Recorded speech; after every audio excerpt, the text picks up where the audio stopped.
Dans cette vidéo, nous allons continuer à intégrer les paramétrages concernant l'intégration du CSS dans notre solution Webpack et nous regarderons notamment le problème de la minification du code CSS dans notre fichier de sortie. Avant de faire ceci, nous allons revenir brièvement sur les sources maps. Rappelez-vous que ici, nous avons décidé en mode développement d'utiliser cette map. Eval chip module source map.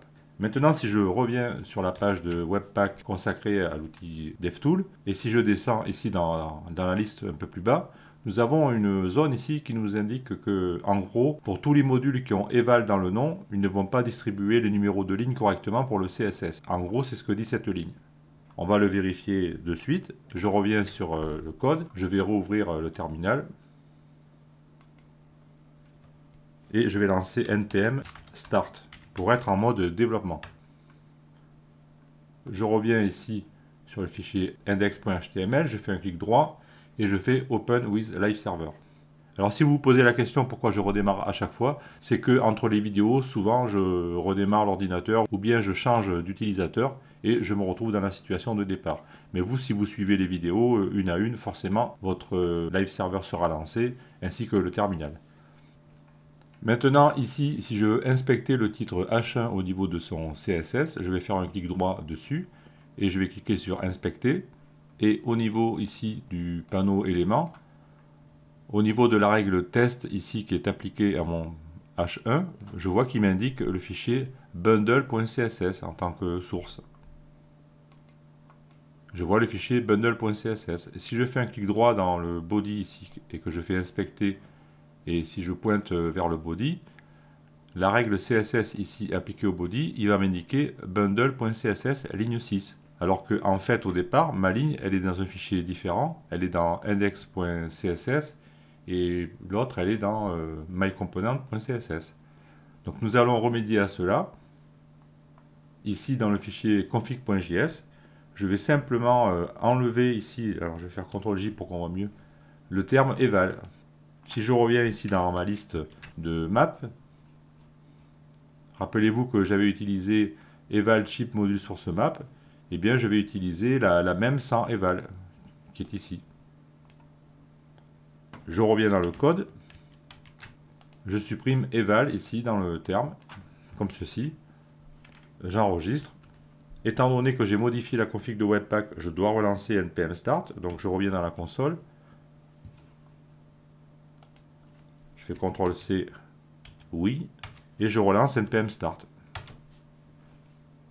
Et maintenant, si je reviens ici au niveau du site, après avoir vérifié que je n'ai pas d'erreur dans la console, maintenant, si je pointe ici sur la règle body pour laquelle une couleur de background est appliquée, je vois bien que maintenant j'ai index SCSS ligne 1, donc ça fonctionne, il me donne le fichier réel d'origine.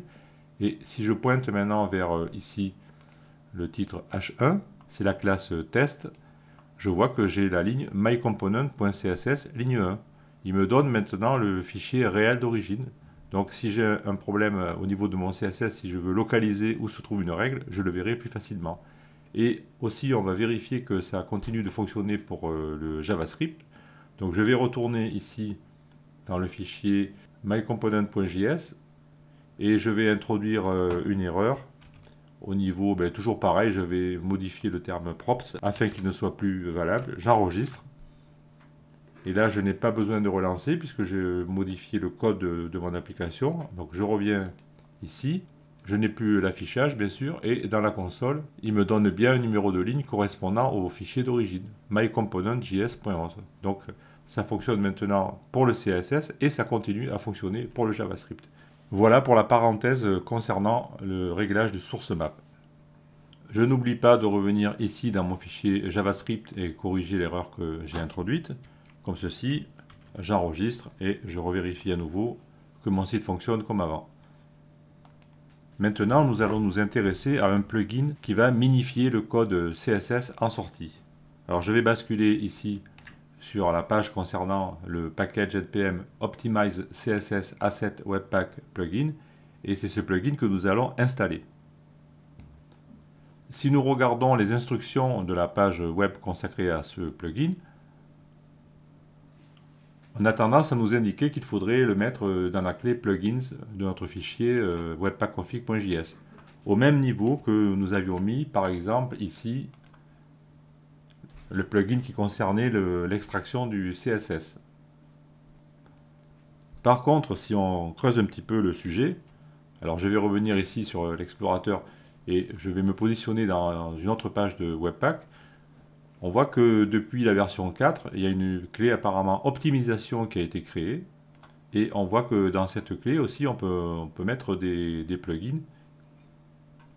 Et si on regarde aussi, si on fait des recherches sur les cas éventuellement rencontrés par d'autres gens, par exemple, je me rends ici sur une page du site Stack Overflow, et je vois qu'on parle de Webpack 4 ainsi que de minifier le CSS. Et le gars, il donne comme exemple ici l'invocation du plugin Optimize CSS Asset Plugin au niveau de cette clé Optimization avec la valeur Minimizer. Donc apparemment, on peut utiliser cette clé ici pour déclarer nos plugins concernant la minification. Nous allons adopter cette méthode, comme ça nous permettra d'avoir un code un peu plus clair au lieu de rassembler toutes les clés ensemble au niveau de la clé plugin. Alors vous connaissez la méthode, je reviens ici maintenant dans la page concernant ce plugin. Je vais récupérer la ligne concernant son installation, ici. Comme ça m'évitera de la taper. Je fais CTRL-C. Je retourne dans l'éditeur Visual Studio Code. Je refais apparaître la console. Je vais couper le npm start avec CTRL-C. Et je vais coller ma commande.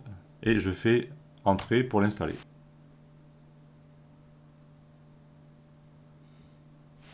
Voilà, je fais disparaître la console momentanément. Je reviens voir dans le fichier package.json pour vérifier qu'il s'est bien installé. Donc, Optimize CSS Assets Webpack Plugin, il y est bien, donc tout va bien. Je reviens dans le fichier webpackconfig.js. En haut du fichier, je vais faire un appel avec require de mon plugin pour le stocker dans une variable. Donc, je tape const. Donc, je vais l'appeler Optimize CSS Assets Plugin.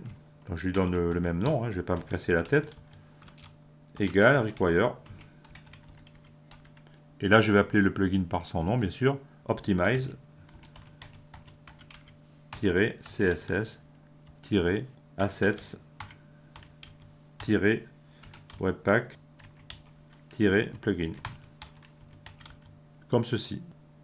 Donc à partir de maintenant, il est disponible dans cette variable ici que je vais copier dans le presse-papier pour être sûr de ne pas la taper de travers après. Donc je fais CTRL-C ici. Et maintenant, je vais créer ma clé Optimization au même niveau que Plugin et DevTool et tout le reste. Donc ici, je fais une ligne vide et je crée une clé Optimization. Deux points. Alors c'est aussi un objet.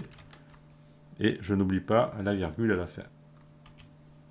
Je peux revenir si je veux au niveau de la doc de Webpack pour vérifier la syntaxe. Donc ici, au niveau de la clé Optimization, en fait, on a plusieurs propriétés et nous, c'est la propriété Minimizer qui va nous intéresser. C'est-à-dire que cette propriété nous permet de déclarer le minimizer que l'on veut utiliser. On voit ici la clé Minimizer qui va donc contenir un tableau, comme habituellement, et on va déclarer les plugins à l'intérieur.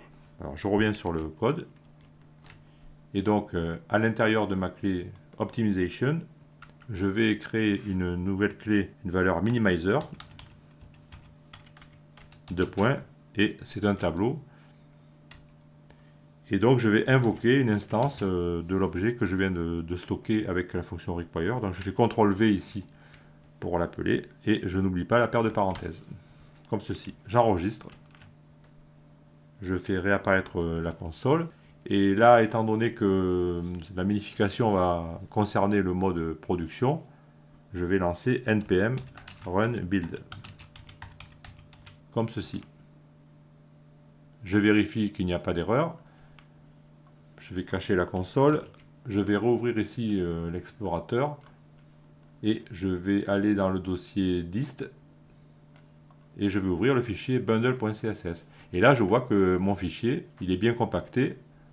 le fichier de sortie, il tient sur une ligne, il n'y a plus d'espace. Donc le code est bien minifié. Notre plugin fonctionne correctement. Par contre, on a une nouvelle surprise, c'est que maintenant ici, si j'ouvre le fichier bundle.js, je vois que lui, il n'est plus minifié. La raison, elle est toute simple. Par analogie, rappelons-nous que la première fois que nous avons lancé Webpack avec la commande npx webpack, nous avions obtenu un comportement par défaut qui consistait à trouver un fichier index.js dans un dossier src et de créer un fichier main.js dans un dossier dist. Et bien, concernant la minification du code de JavaScript, nous avons le même comportement par défaut lorsque nous lançons npx webpack avec mode égal production sans avoir de fichier webpack config.js. Par défaut, il va minifier le code JavaScript en sortie parce qu'il utilise un plugin particulier qui s'appelle Terser Webpack Plugin.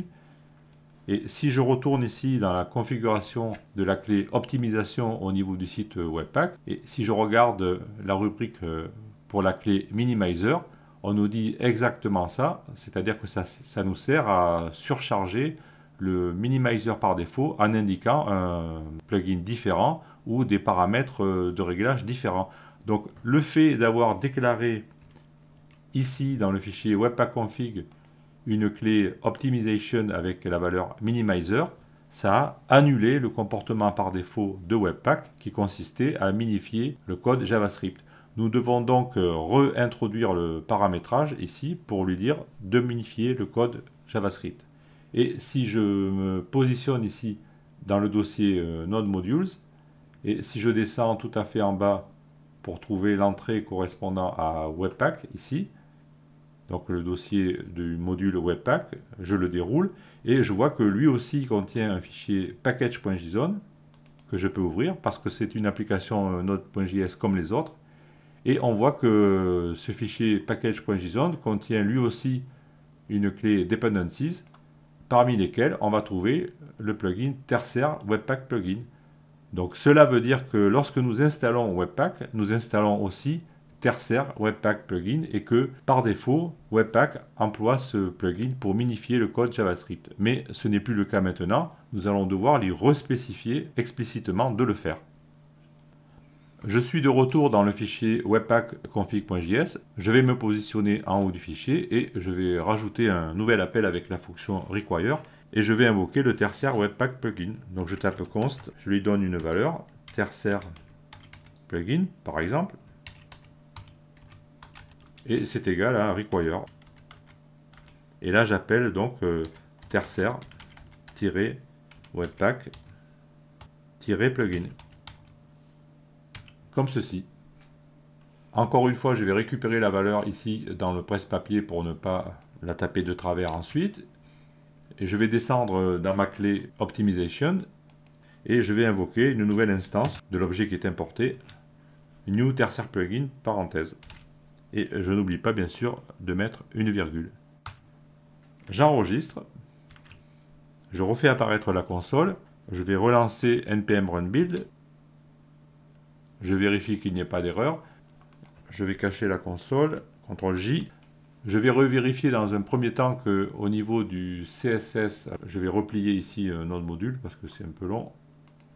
Alors dist bundle CSS, il est toujours minifié, donc ça marche toujours. Et si je reviens dans bundle.js, je vois que mon code est minifié à nouveau. Donc nous avons rétabli le comportement par défaut de Webpack.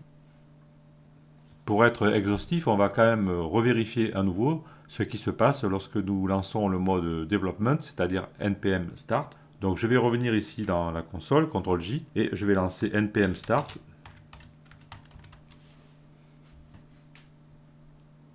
Et je vois donc que le code n'est pas minifié, donc c'est bien le comportement attendu.